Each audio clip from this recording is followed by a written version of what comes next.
Question là-dedans. On peut s'asseoir? Non. Non, on reste debout, ok, parfait. Première question que j'aurais posée, qu'est-ce qui t'a donné envie de commencer à devenir acteur, ou comédien, etc. Au théâtre, au cinéma, enfin à la télé, etc. Pour ceux qui étaient là hier, je suis désolé, je vais me répéter. J'apprends la désobéissance, ça me prend du temps, mais ça me paraît très très important. Et donc je ne vais pas répondre tout de suite à sa question, à Jérémy, je vais vous dire quelque chose. Ma seule légitimité d'être ici, c'est d'être un acteur. Pas de vous donner mes opinions, tout ça, c'est pas très très intéressant. J'ai pas plus de légitimité que n'importe qui dans cette salle pour prendre un micro et pour donner mes opinions. Mais je vais vous donner sans doute mes sentiments au cours de cette petite demi-heure. Et puis surtout, je vais vous lire un texte, parce que ce texte, je l'ai lu dans un roman, et il m'a beaucoup touché. Et c'est vraiment, ça me paraît un petit peu important, et tout ce que j'ai vécu aujourd'hui, hier, ça parle de ça.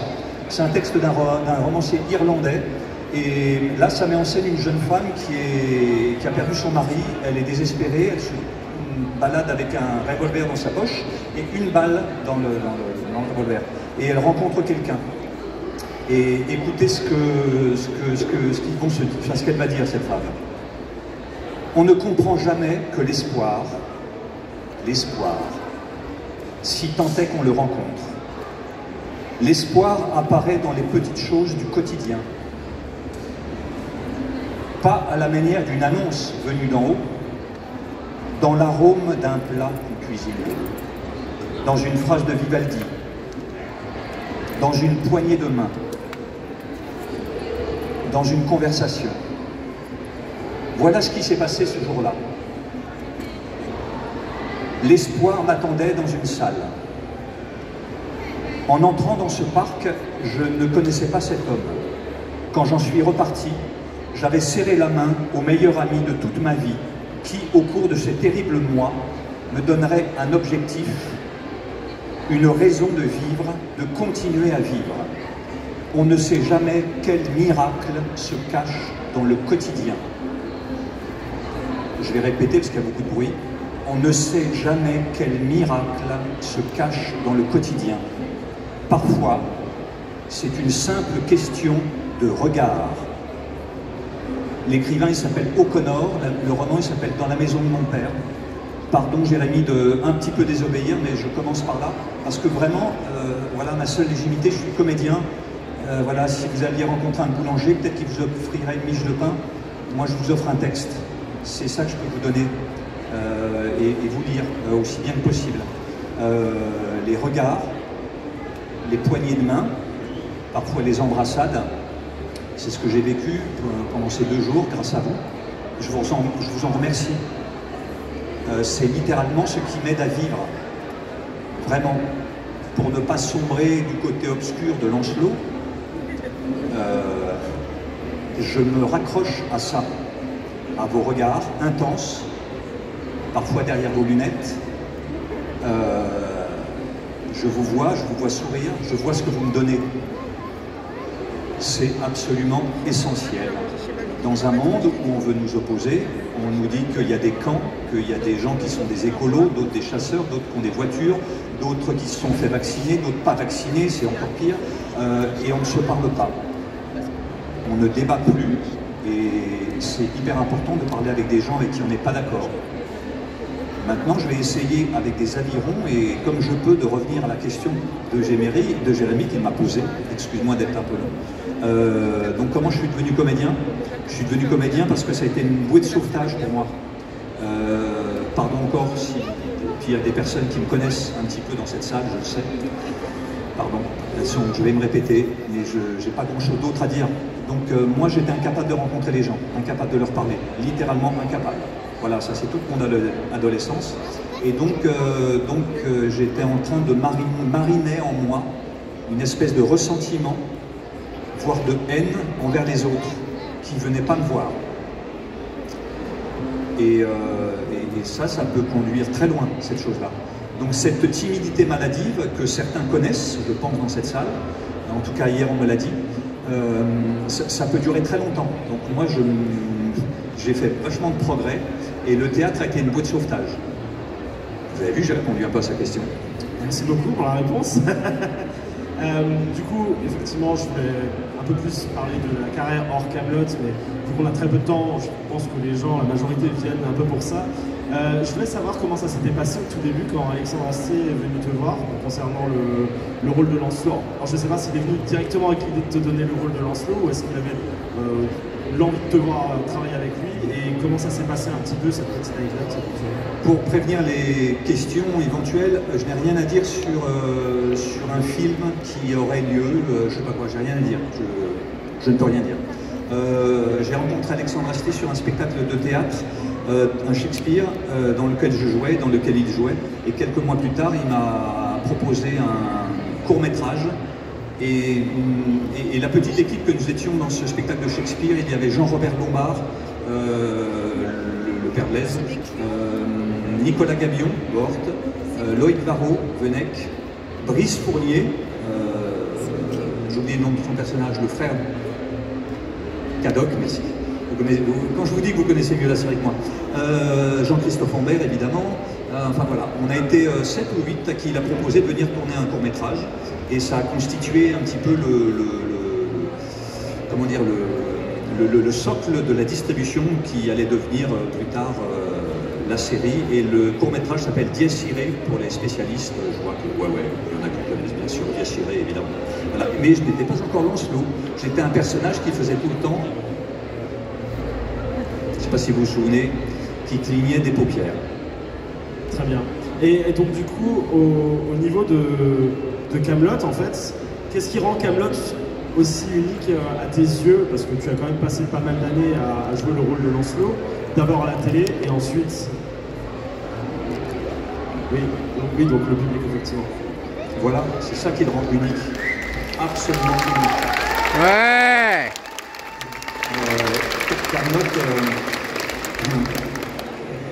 Kaamelott, ça s'est fini, Kaamelott Télévision, ça s'est fini en 2008. Certains n'étaient absolument pas nés dans cette salle, hein, j'imagine, en 2008, donc ça remonte un peu quand même. Mais cette actualité, cette vivacité de Kaamelott, c'est grâce à vous.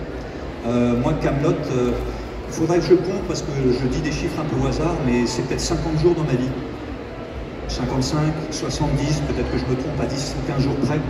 Mais voilà. Vous voyez, j'ai des centaines et des centaines de jours de travail à l'hôpital. J'en ai autant dans les maisons de retraite. C'est sans commune mesure en temps d'investissement pour moi ailleurs que Kaamelott. Donc Kaamelott, c'est une toute petite partie minuscule de mon travail, très loin dans la galaxie. Mais c'est grâce à vous que c'est encore vivant. Et c'est grâce à vous parce que vous me remémorez des répliques, vous me remémorez des citations, tout ça. Donc c'est grâce à vous. Voilà, c'est grâce à vous, vraiment. Merci pour eux. Mais c'est une chance incroyable. Je pense qu'on n'est pas nombreux comédiens à pouvoir avoir eu la chance de participer à un programme qui est encore vivant autant d'années après, qui touche les grands-parents, les parents, et j'en ai encore le témoignage tout à l'heure avec Evelyne et Mathias, je ne sais pas s'ils sont là. Voilà, la grand-mère et son petit-fils qui étaient là, rencontre incroyable, magnifique, j'en ai les larmes aux yeux. Et du coup, pour le rôle de Lancelot, est-ce que tu as puisé dans des expériences personnelles ou est-ce que Alexandre Astier est venu te voir et il a dit bah, j'aimerais que tu joues ce personnage de cette manière-là? Donc, il n'est pas au courant, vous connaissez mieux que lui. J'étais pas là. Alexandre Astier, vous le savez, nous donne les textes quand on arrive sur le plateau le matin, 5h, 6h, 7h, ça dépend à quelle heure on commence. Donc on découvre à ce moment-là ce qu'on a à jouer. Il faut qu'on apprenne le texte avant le début du tournage, à 1 heure plus tard ou 1 heure et demie plus tard. Donc il n'y a absolument pas la possibilité d'être en amont, d'avoir un regard un petit peu comment dire, de duo pour ce qui va se passer avant, après, tout ça. On n'en sait rien. Le film, j'en sais rien. J'ai vu le film, j'ai vu la première scène dans laquelle j'apparais. J'ai maudit Alexandre de ne pas m'avoir dit ce qui se passait avant, après. Je ne le savais pas. Donc voilà la méthode d'Alexandre. Donc il n'y a pas de possibilité de... Je sais parce qu'on a déjà eu M. Gabion et M. Lombard et vous m'avez déjà expliqué, mais en fait moi c'était surtout dans l'idée de se dire, effectivement les textes arrivent peu de temps avant de tourner, mais est-ce que il a laissé une certaine dimension en fait pour que vous puissiez, pour que tu puisses mettre un peu du tien dans le personnage ou non, ou est-ce que c'était vraiment carré, c'est comme ça, on fait comme ça? Bah, si Alexandre, enfin paraît-il, il écrit pour chacun d'entre nous, je dois m'inquiéter d'ailleurs, je m'inquiète, c'est qu'il a vu en nous ces choses-là. Voilà, mais après, je ne sais pas ce qu'il prend de moi, je n'en sais rien. J'apprends comme je peux en 1 heure ou 2 heures le texte, je le dis comme je veux et il sort un truc. Voilà, parfois un peu, mais je ne maîtrise quasiment rien en fait. Donc Alexandre prend, ou pas. Effectivement. Question un petit peu plus drôle, plus légère, entre guillemets. Maintenant, tu avais l'occasion de donner, entre guillemets, une autre dimension au personnage de Lancelot.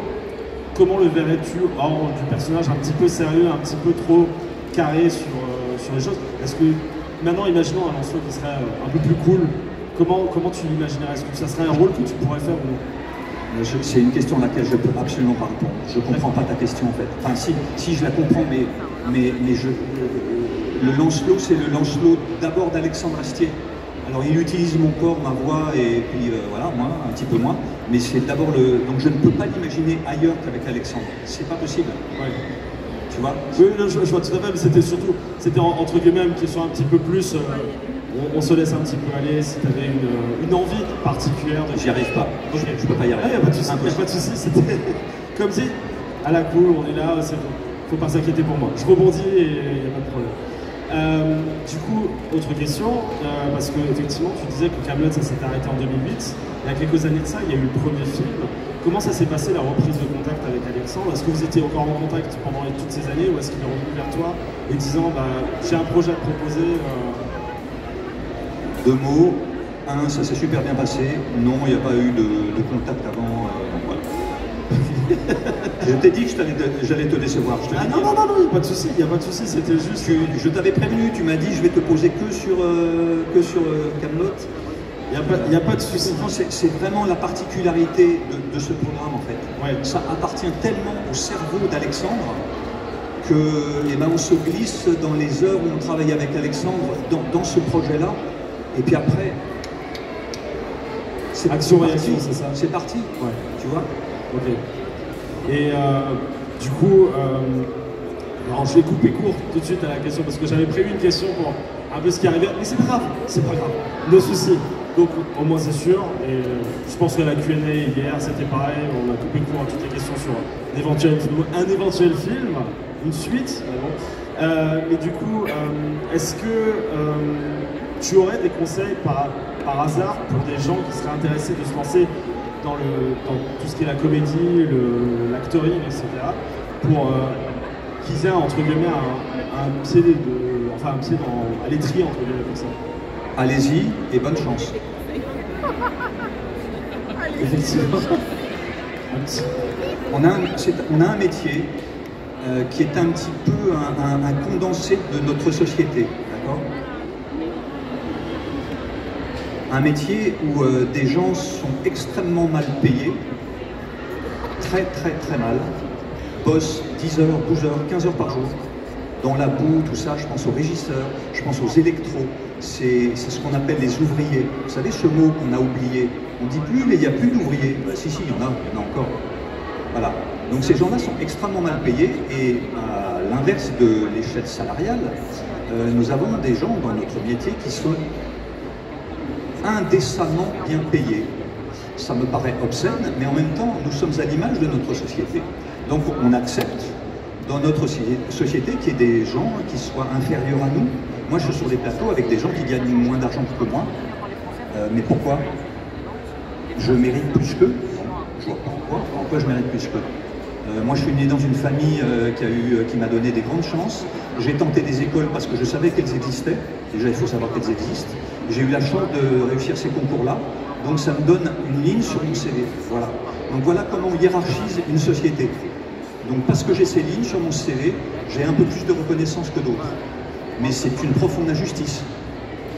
J'aime beaucoup mon métier, hein, mais je suis désolé d'en révéler les dysfonctionnements.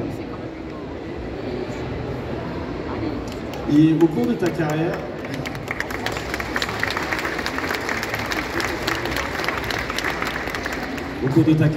je pense que tu as eu pas mal d'anecdotes qui ont pu t'arriver. Pas forcément Kaamelott, mais ta carrière en général. Est-ce que tu aurais une anecdote qui t'a beaucoup marqué et une anecdote un petit peu rigolote que tu as pu vivre ou quelque chose? Alors, un jour, je vais dans une chambre d'hôpital et je rencontre une femme qui donne tout sauf envie de lui parler. Elle est désagréable, moche, elle transpire, elle est très malade et elle te reçoit d'une façon pas du tout sympathique. Je vais passer une fois par mois à son service et donc je vais la voir entre le mois de septembre et le mois de mai à peu près. Et le dernier jour où je vais la recevoir, elle me dit oh, je suis content de vous voir, monsieur Pousseau, asseyez-vous, cette fois c'est moi qui vous raconte une histoire. Voilà, donc j'ai traversé cette histoire avec cette femme, je ne sais pas quel âge elle avait, 75, on s'en fiche, 80. Elle était très malade et les premières semaines où je l'ai vue, elle se laissait mourir. Elle se laissait mourir parce qu'elle était dans ce service, elle n'avait plus envie de guérir. Elle avait appris que sa fille avait vendu son appartement et qu'elle n'aurait plus, donc si jamais elle pouvait sortir de ce service, de moyen de rentrer chez elle. Et puis quelques semaines plus tard, elle me reçoit dans la chambre et son visage souriant, épanoui, elle était allée chez le coiffeur de l'hôpital, il en reste parfois encore. Ces lieux si importants où on s'occupe des cheveux, hein, des personnes âgées. Et donc elle s'était fait belle et elle me dit en fait ma fille, elle a vu que ça m'atteignait, ça l'a tellement bouleversée qu'elle m'a préparé une chambre chez elle. Donc j'imagine qu'ils avaient eu des difficultés économiques, sa fille a été devant, moi je ne juge pas du tout la fille, hein, ça, mais, donc voilà, mais elle s'était rendue compte de ça, donc sa fille allait accueillir sa mère. Voilà. Donc voilà une des magnifiques histoires de mon métier, grâce à cette Denise. Je me souviens encore d'elle, ça fait 25 ans à peu près, et voilà, et donc je l'ai côtoyée pendant plusieurs mois. Ça c'est une histoire sublime. Et tu m'en demandais, c'était quoi ton nom? Une anecdote un peu marrante ou un peu cocasse qui aurait pu se passer lors de l'un de tes rôles. Bon, deuxième, je suis désolé, je vous parle de l'hôpital, mais vous avez compris que ça me tient un peu à cœur. Pour couper court à tout genre des choses qui pourraient émerger dans votre tête, oh c'est bien, il fait ça, machin, c'est une bonne action. Non, non, c'est pas une bonne action. D'abord, c'est pas bénévole, je suis payé, très peu, mais je suis payé. Mais c'est pas avec ça que je gagne ma vie, mais c'est dans les règles de l'association avec laquelle je travaille, où il y a des très grands musiciens, machin, tout le monde est payé pareil. Ce que je trouve très bien. Voilà, il y a des grands solistes et tout ça, il y a des gens qui commencent juste le métier, tout le monde est payé pareil. Pourquoi je vous raconte ça? Parce que, oui, donc l'hôpital ça m'est cher. Un jour je vais dans un service oncologie, cancer, donc le monsieur, l'aide-soignante, avant que j'entre dans la chambre d'un monsieur, me dit « Ah, attention, il est très très fatigué, chimiothérapie, tout ça, peut-être qu'il ne va pas pouvoir vous écouter tout le temps. » Je rentre dans la chambre, je lis mon histoire, je vois effectivement le monsieur qui s'endort, mais quand même il a l'air d'écouter. Je reviens une semaine plus tard, la même aide-soignante me dit « Attendez, monsieur Pousseau, allez revoir ce monsieur Intel, il vous attend, et vous savez, chose incroyable, il m'a raconté, après vous avoir vu, l'histoire.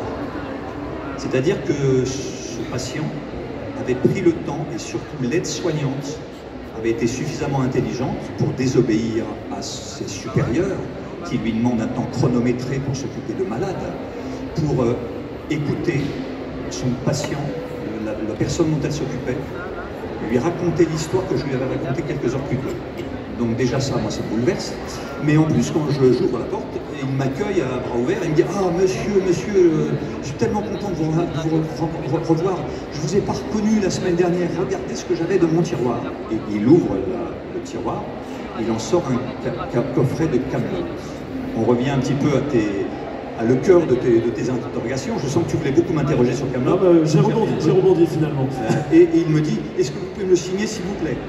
Comme je fais avec vous, voilà, je m'installe, c'est l'hôpital, c'est un peu inconfortable, je me mets comme ça, machin, je commence à écrire, je ne sais plus comment s'appelle sa femme, il me demande de signer pour sa femme, voilà, et je commence à écrire, et puis à un moment je glisse, au moment où je suis en train d'écrire, je termine, allez savoir pourquoi, un éclair de bêtise peut-être dans mon esprit, je m'apprête à écrire grosse bise à madame machin. Pourquoi j'écris ça? C'était pas ma tata, c'était pas ma grand-mère, mais j'écris grosse bise. Mais je glisse, vous voyez, comme ça. Et je reprends le DVD, et je lis grosse bite. Et là, grand moment de solitude, avec mon cancéreux face à moi. Je commence à rougir. Comment je vais faire pour rattraper ça? Et je me mets à gribouiller sur son coffret DVD qui lui tenait à cœur.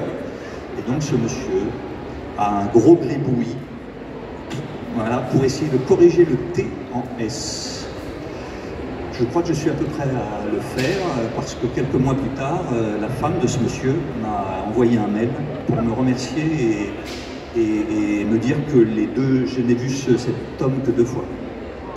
Et me dire à quel point il avait été, voilà, que ces 2 moments avec moi avaient été importants pour lui. Voilà, c'était un peu plus drôle ou pas? Ça allait, j'ai vu quelques sourires, voilà. Mais je suis